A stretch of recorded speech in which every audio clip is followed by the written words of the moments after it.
Bonjour et bienvenue sur mon jardin dans les Landes. Aujourd'hui je voulais bouturer de l'armoise. Ici c'est de l'armoise arbustive que l'on appelle Artemisia arborescens et là c'est la variété Pobis Castle. Pour le bouturer, on va faire ce que l'on appelle du bouturage herbacé, c'est-à-dire du bouturage de bois tendre.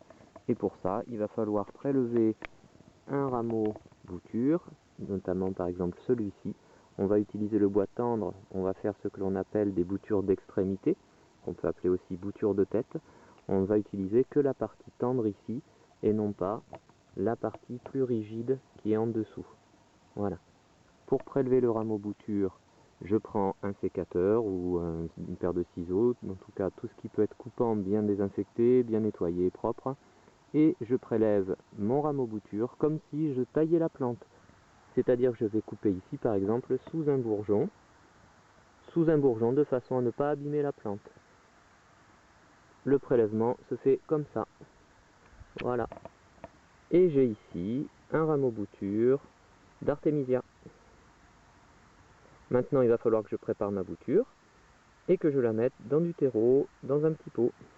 Voilà, donc j'ai mon rameau bouture ici. Vous voyez, il est assez grand et je vais conserver que la partie haute, donc de ma bouture d'extrémité.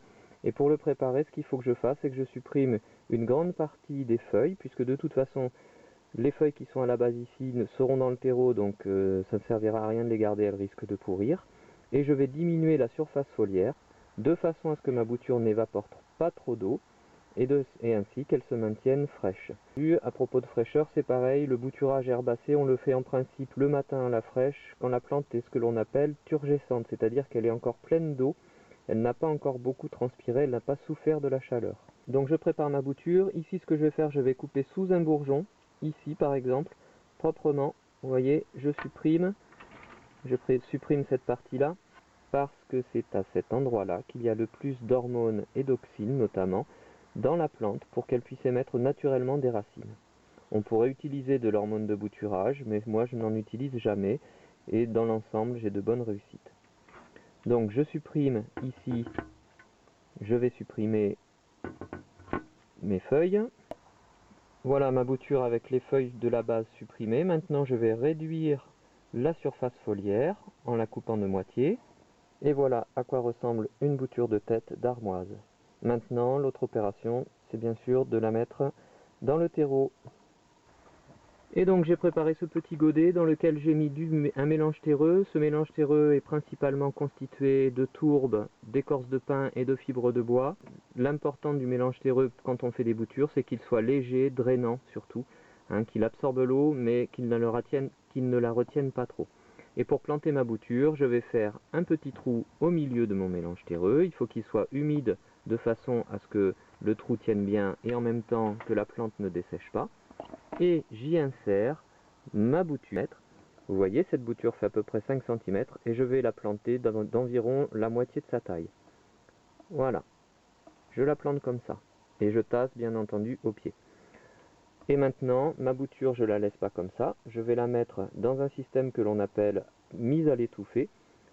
Et pour ça, alors j'ai un petit système, moi, tout simple.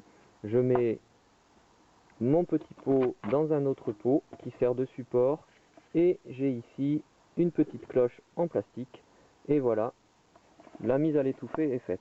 L'intérêt besoin de mettre à l'étouffer, c'est tout simplement que la bouture n'ayant pas de racines, elle ne peut pas absorber l'humidité par ses racines qu'elle n'a pas, bien entendu. Et donc, la saturation en eau de l'atmosphère ici va faire que ce sont les feuilles qui vont absorber l'humidité, qui vont l'aider à continuer à pousser.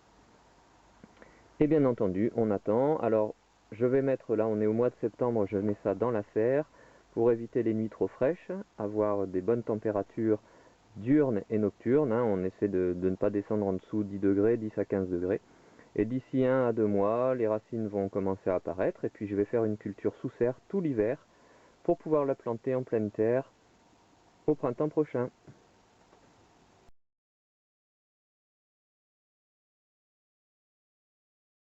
Et d'ailleurs, ce plan-là est issu d'une bouture que j'avais faite l'année dernière, donc elle m'a servi de pied mère.